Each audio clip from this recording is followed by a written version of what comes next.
Indonesia merupakan salah satu negara dengan jumlah basis penggemar atau supporter sepak bola terbanyak di dunia.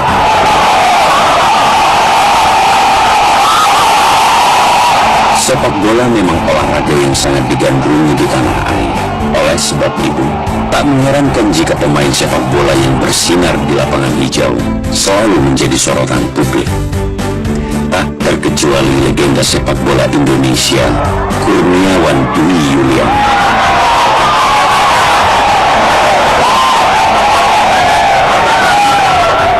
Kurniawan dikenal sebagai penyerang sepak bola yang telah menorehkan berbagai prestasi cemerlang. Di usia yang masih sangat muda, yakni 19 tahun kala itu, Kurniawan bergabung dalam FC Luzern Swiss sebagai klub sepak bola profesional pertamanya. Kurniawan, atau yang populer disapa Si Kurus, lahir di Desa Kalinegoro, Kabupaten Magelang pada 13 Juli 1976 silam. Perjalanan karir Kurniawan dimulai sejak ia bergabung dalam klub persepak bola usia muda Primavera. Kalau mulai suka bolanya dari tahun 82 waktu Piala Dunia 82, tua banget ya. Jadi emang awalnya nonton bola di TV waktu itu Maradona. Kemudian waktu saya kecil ya pengen main bola ini, pengen ke luar negeri, pengen naik pesawat gratis, terus kemudian pengen masuk TV gitu. Awalnya sih simpel aja gitu, cuman setelah kesini-sininya saya dilarang sama orang tua juga untuk main bola karena memang keluarga saya nggak ada yang atlet. Baru SMP saya nekat untuk maksa orang tua masuk ke sekolah bola di Magelang. Di situ kelas di SMP, sampai kelas di SMP saya masuk ke Diklat Salatiga, alhamdulillah itu dapat beasiswa gitu kan. Terus kemudian kelas 2 SMA pindah ke Ragunan, baru ada seleksi Primavera, masuk Primavera program latihan di Itali sampai sekarang.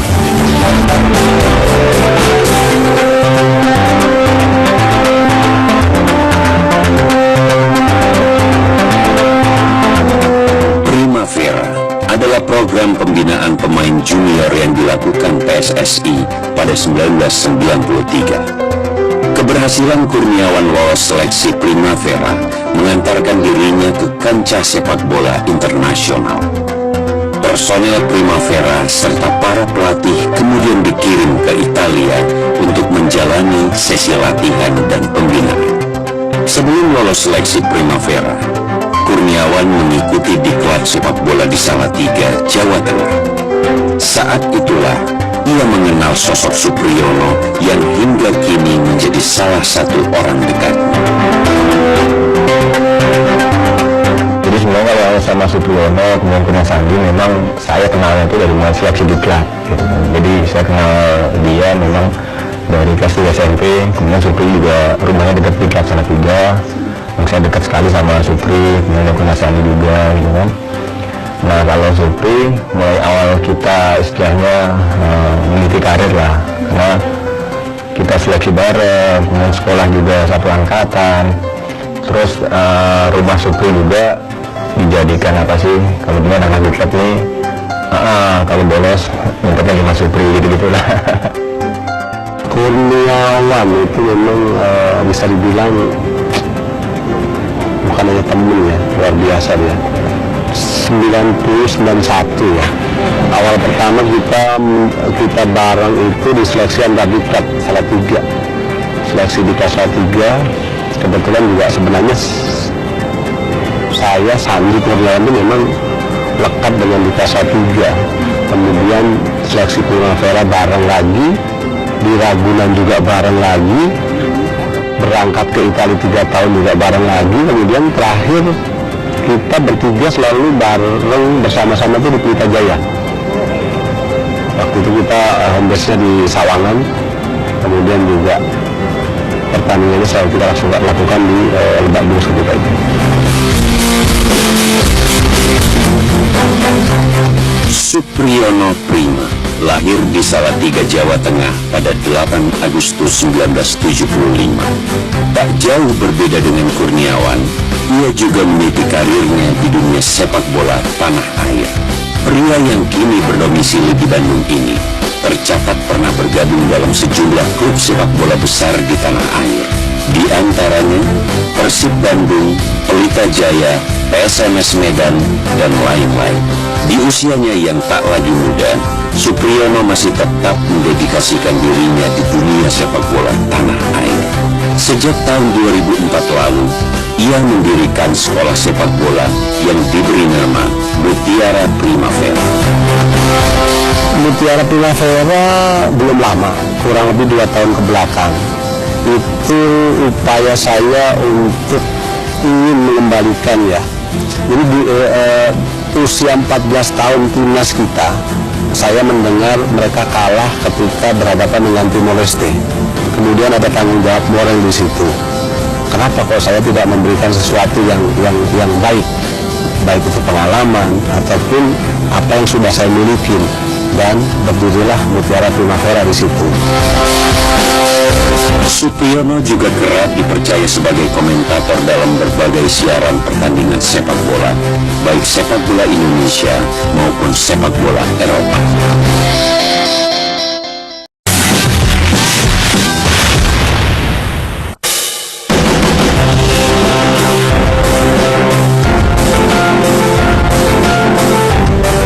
Perkenalan Kurniawan dengan Supriyono terjadi sejak 1990 silam.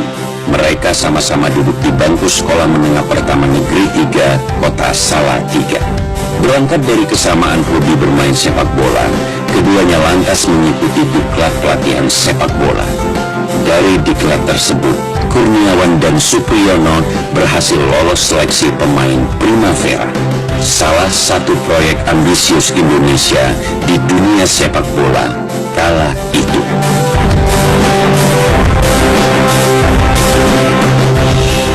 Ya, mulai Supri ini Bagas di SMP udah kenal, kemudian di Primavera bareng, terus kemudian balik ke Pelita Jaya bareng, baru pisahnya setelah Pelita Jaya dari tahun 99. Selama 3 tahun menjalani masa pembinaan di Italia, membuat kedekatan Kurniawan dan Supriyono semakin terjalin erat. Kalau kita berbicara kedekatan saya dengan Kurniawan atau dengan teman-teman yang lain, memang dengan Kurniawan saya pikir sudah seperti tidak ada filter ya. Bagaimana kita saling support, kemudian juga kadang-kadang kita juga curhat situasi di Italia begitu jauh, ya kan, dengan adanya kedekatan itu homesicknya kita tuh bisa terobatin. Primavera ini saya bilang unik sekali lah, karena kita 22 pemain ini berangkat dari latar belakang yang berbeda-beda, kemudian kita berangkat Itali, baru pertama ke Eropa gitu kan. Jadi memang kedekatan kita memang hampir semua sama, cuman memang saya, Kurnia Sandi, kemudian Supri ini karena memang dari diklat Salatiga, jadi memang udah kenal dari kecil. Ketika berada di Italia, Primavera bermarkas di Tavarone, sebuah desa kecil yang berjarak hanya sekitar 65 km dari markas klub Sampdoria di utara Italia. Pengalaman tak terlupakan sempat dialami keduanya, mengingat kala itu mereka sama-sama baru merasakan tinggal di negeri seberang.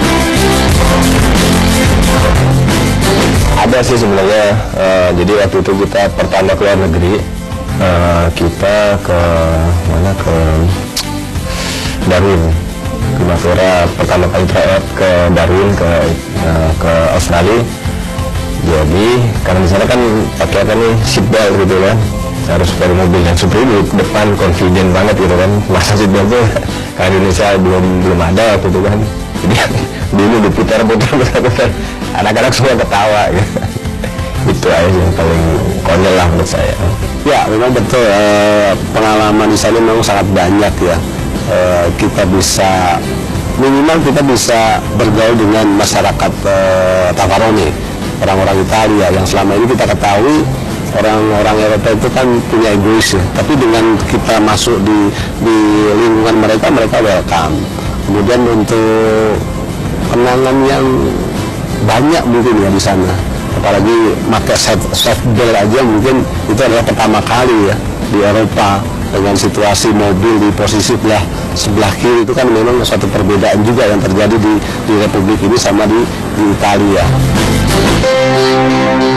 Kedekatan Kurniawan dengan Supriyono juga terlihat jelas saat beraksi di lapangan hijau. Posisi Supriyono sebagai gelandang kerap memberikan umpan-umpan berkualitas untuk Kurniawan sebagai striker.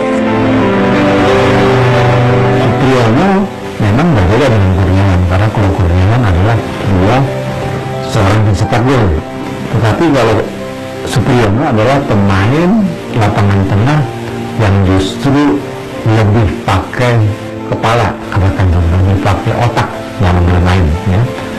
Passingnya bagus. Kalau Supriyono punya skill di lapangan tengah lebih bagus daripada Kurniawan. Passingnya akurat, kemudian wawasan bermainnya, pandangan bermainnya, visi bermainnya juga cukup baik, sehingga dia sering banyak memberikan justru umpan-umpan terobosan kepada pemain depan, termasuk pada Kurniawan untuk pemain sayap kiri pada saat itu.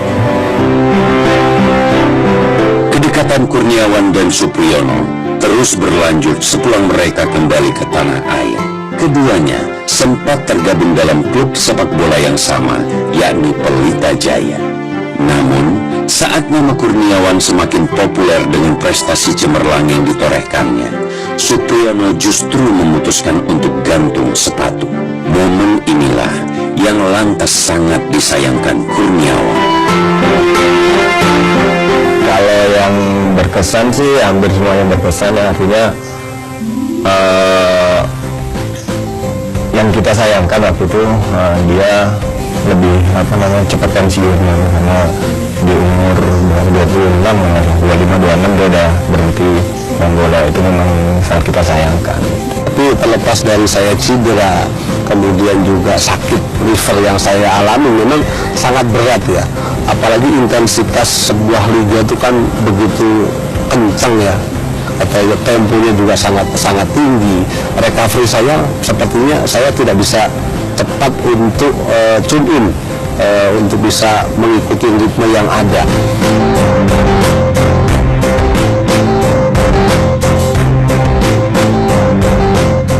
Kini, kedekatan antara keduanya masih tetap terjaga. Kurniawan dan Supriyono sama-sama tergabung dalam Yayasan Olahraga Anak Nusantara atau YOA, sebuah organisasi yang terbentuk dari rasa keprihatinan mereka terhadap dunia sepak bola tanah air. Skala kita masih kecil, tapi paling nggak kita berbuat sesuatu lah, itu hanya lewat sekolah, dari sekolah ke sekolah, tapi ada sesuatu nih yang kita berikan gitu. Ya, kita mencoba untuk mensosialisasikan, mengedukasi. Kita mendatangi sekolah-sekolah. Karena ketika berbicara sepak bola, pasti orang berpikir SSB. Padahal di sekolah itu, di sekolah-sekolah yang ada di Jakarta atau Jabodetabek, itu pasti banyak potensi yang belum tersentuh di situ. Makanya kita mencoba untuk proaktif. Kita lebih jemput bola.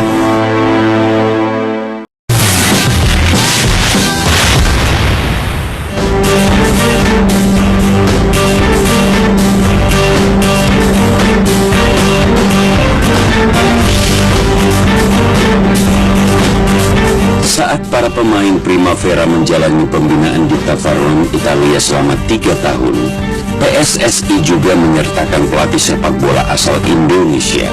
Pelatih yang mendampingi Kurniawan dan kawan-kawan di negeri Pizza itu adalah Danur Windu.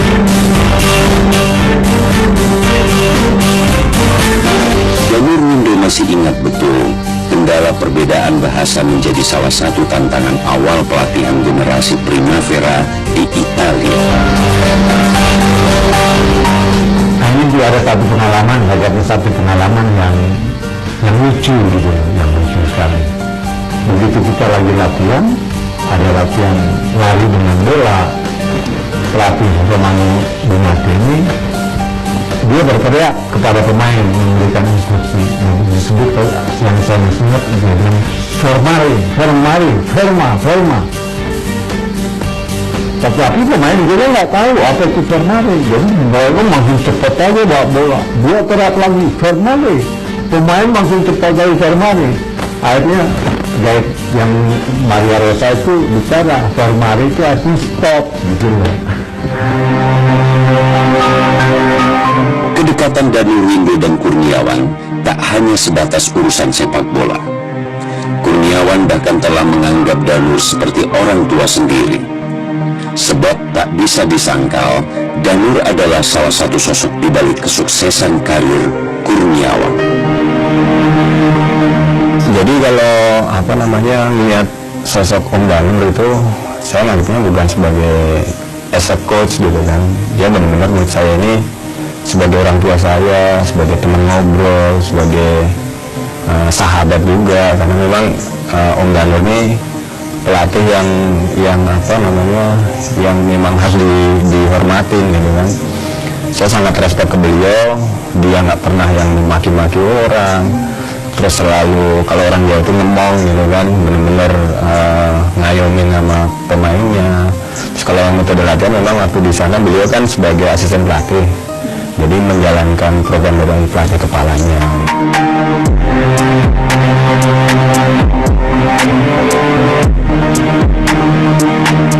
Selama melatih, Coach Danur, begitu ia akrab disapa, melihat talenta luar biasa yang dimiliki Kurniawan.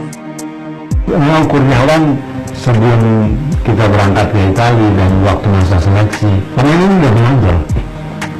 Artinya pemain ini memang dia pemain depan dan selalu di dalam seleksi itu sendiri selalu cetak gol. Jadi Kurniawan adalah salah satu pemain yang jadi pilihan hampir semua pelatih. Jadi jumlah suara katakan seperti itu di pelatih hampir semua pelatih betul-betul memilih Kurniawan karena memang punya kemampuan yang luar biasa pada saat itu. Ya, saya masih ingat pada saat itu gimana kita main lawan Primavera Juventus. Salah satu pemain Juventus pada saat itu namanya Piero. Main kebetulan kita main juga seperti kompetisi Serie A home and away. Pada saat itu kita bermain di Chiavari, di Sestri, bukan Chiavari, Sestri Levante, di lapangan Sestri Levante kita main di sana. Kita justru menang 2-1 melawan Juventus yang ada pemain Del Piero-nya. Dan yang luar biasa setelah pertandingan selesai, pelatih dari Juventus, pelatih usia muda daripada Juventus itu bicara sama saya. Dia tanya, siapa itu nomor 9? Saya bilang itu Kurniawan. Dia bilang, itu pemain bagus.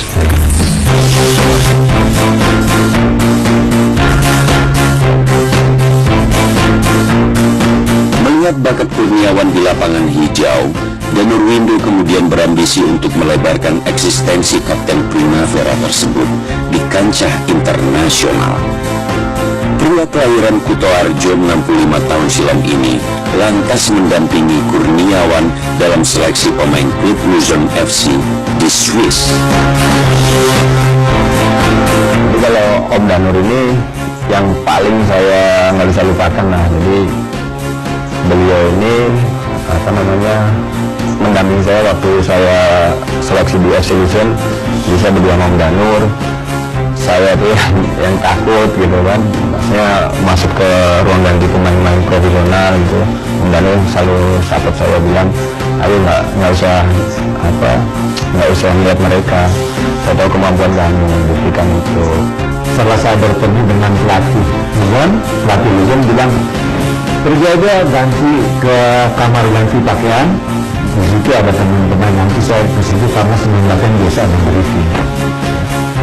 Itu saya antar Kurniawan, saya berdua Kurniawan, ada pintu untuk pemain, untuk kamar ganti pemain. Kurniawan saya suruh masuk ke dalam, saya dorong Kurniawan, saya tutup pintu, Kurniawan keluar lagi. Cuma bilang, tungguin saya untuk terpaksa saya mesti tunduk rela meskipun nggak enak saya. Kurniawan Supriyono dan Danurwindo adalah bukti nyata bahwa impian meraih prestasi tertinggi di sepak bola dapat menjadi jembatan yang menghubungkan kedekatan di antara ketiganya. Publik sepak bola tanah air tentu juga masih mengingat bagaimana kiprah anak-anak Primavera kala itu saat menghadirkan angin segar dalam persepak bolaan Indonesia.